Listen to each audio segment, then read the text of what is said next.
What's good, y'all? Go 1099. So, recently I asked you guys on a community tab what styles and what fighters give you guys the most trouble, and got a lot of diverse answers, but for the most part, a lot of the answers I got were all targeting this man, Max Holloway. So, we're doing a breakdown, just my personal breakdown on how I would go about beating Max Holloway.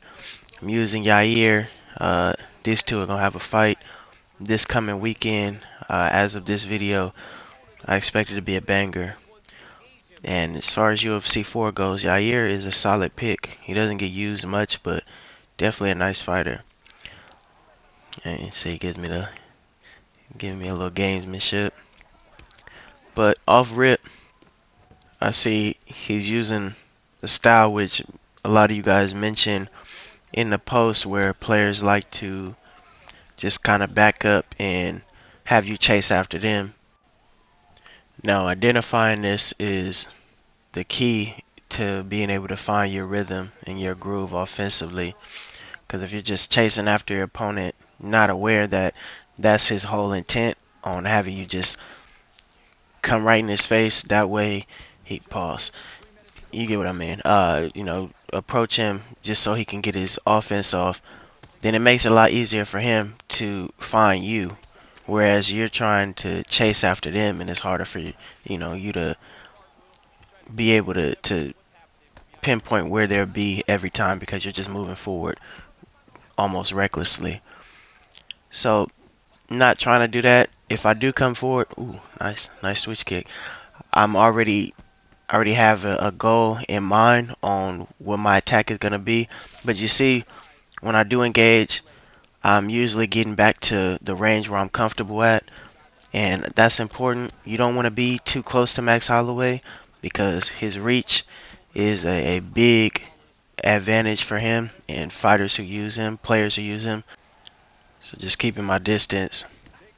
Don't want him to hit me with too many of those 1-2s, because they do heavy damage to your block, and if he's hitting you flush with those straights, definitely add up, and you don't want to know. I'm pretty sure you guys know what happens once he starts getting those rocks on you. But keeping that distance, like I said, checking those leg kicks. Nice. Mm. Nice roundhouse kicks. But I want him to feel small in there. You know, that's the goal. When you're going against a player who likes to back up and let you dictate the pace, make them feel small. I'm not trying to just chase him and go straight for the attacks. I'm waiting for him to make his move. Being the only thing he's going to do is go back. He's going to show me where the openings are. Use that to your advantage. Let your opponent show you the openings. As you see, launch right into that head attack.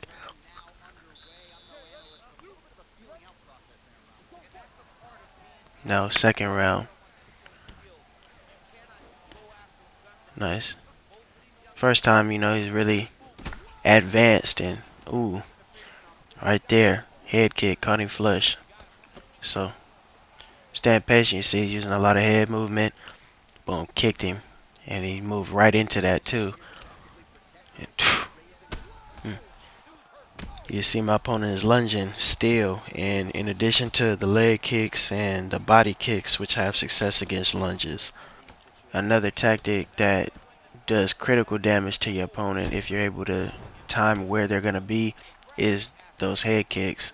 And right now, I just have the rhythm on him. I know when he's going to lunge, and I'm just attacking that high block every time he lunges. The fact that I'm landing clean with most of these attacks, that's terrible for his head health, because just lunging into him with your block up does a lot of damage long term to your block. So landing those clean, you do the math, it's a whole lot worse. And back to the leg attack. He's against the cage, so I figure he's going to start lunging again. But he's definitely being careful. He's using side steps, because the major lunges are getting him caught with a lot of heavy attacks. So staying staying true to my game right now. I'm not doing too much, using the leg work. And now you see the fight is kind of slowed down. Not not too noticeable, but enough to where you can see he doesn't feel like he's in control anymore. Uppercut. Goodness. And now I'm just catching him with everything. Anything clean is basically doing critical damage to him. So I'm just waiting for that one shot.